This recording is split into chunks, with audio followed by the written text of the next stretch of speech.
The story took place at a river that flowed through my village, where many people often drowned due to the fast and deep currents. At that time, a family stood by the riverbank, all of them with sorrowful expressions, looking down at the water and lamenting. The reason was that their son had drowned while swimming in the river, so they sought the help of Mr. Kong, a man known for retrieving bodies from the river. As hours passed without any results, the family grew increasingly anxious.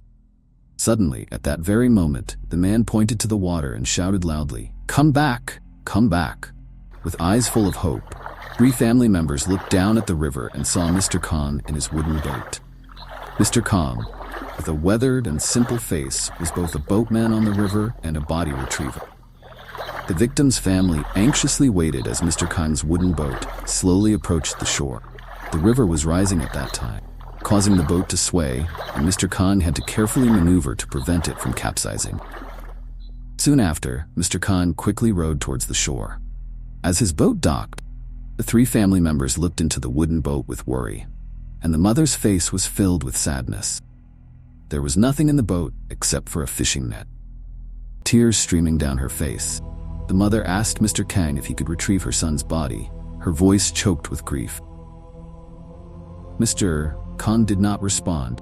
Instead, he silently raised his wrist, which had a rope tied around it. He let one end of the rope drop into the water, while the other end seemed to be tied to something heavy that he was trying to pull up. Mr. Khan's face grew more somber and contemplative. Still didn't utter a word, his eyes fixed on the water below. As Mr. Khan pulled the rope from the water, a pale white hand of the dead body emerged, shocking everyone present. It turned out that Mr. Khan had tied the body to the rope and was pulling it ashore. According to local beliefs, it was considered bad luck to place a drowned body on the boat. Mr. Khan quietly pulled the body onto the shore, then turned his back and returned to his boat. When the mother witnessed the heartbreaking scene before her, she collapsed, crying out and wailing as she saw her son's lifeless body. Mr. Khan was all too familiar with such scenes, and he calmly rowed away. Just as Mr. Kang's boat was about to leave, a man ran up and called out to him, "Mr. Kang, wait!" The man handed Mr. Kang a large sum of money to thank him for retrieving their son's body. However, Mr. Kang refused the money and rowed away, saying, "I don't do this for the money. Take care of your son's final rights. I'm leaving now." Mr. Khan didn't despise others, but a painful event from the past had changed his outlook. In the past, Mr. Khan used to row his boat and fish on the river. And if he encountered a floating corpse, he would retrieve it to earn some extra money. The story took place 5 years ago. When Mr. Khan discovered the body of a victim, instead of handing it over to the family immediately, he made them kneel on the riverbank. The poor couple didn't have enough money to pay Mr. Khan, so they begged him to lower the price so they could retrieve their child's body. Mr. Khan thought for a moment, then lowered the price, but it was still too high for the poor family to afford. The elderly woman cried out, pleading with Mr. Kang to show mercy and reduce the fee further. In that desperate situation, the old man wept and said, "I beg you, sir, we'll pay you a little now, and we'll borrow the rest to pay you later."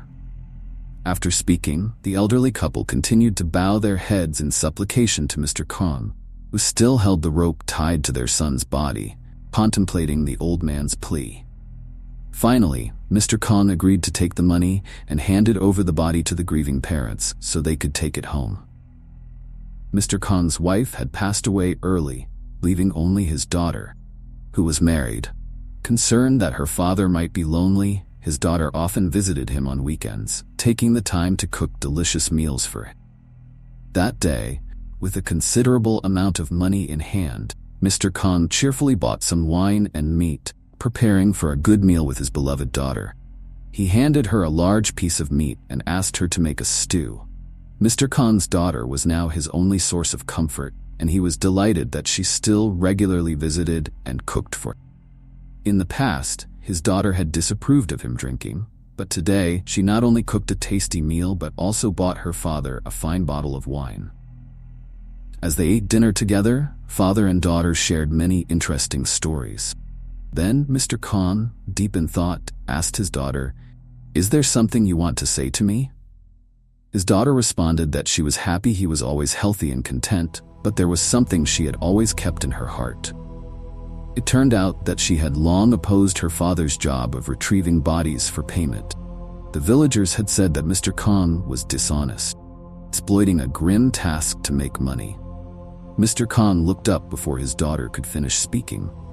He had heard the whispers behind his back about this before, but now even his daughter disapproved of his work. After losing his wife early, he had to do everything to support his daughter.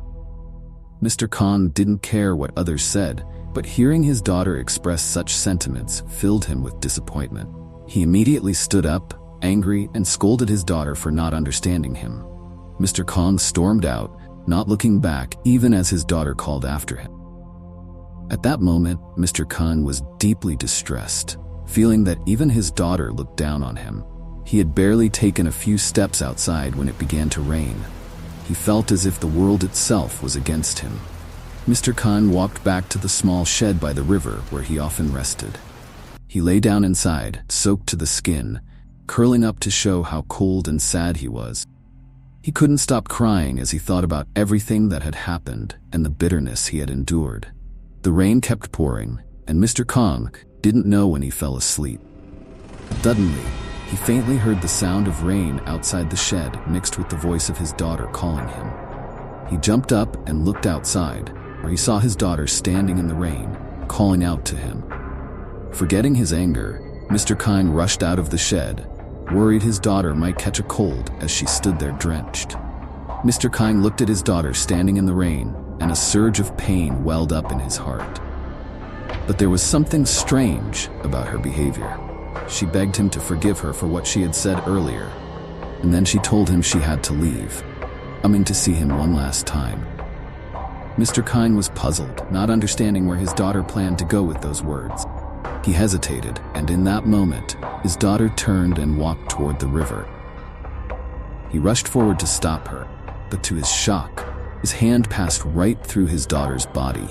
His hands trembled as he stood there, frozen, calling her name in vain. An unsettling feeling told him that his daughter had met with an accident and was trying to return to see him one last time. Mr. Khan sorrowfully called out her name, but there was no response. His daughter continued walking toward the cold river.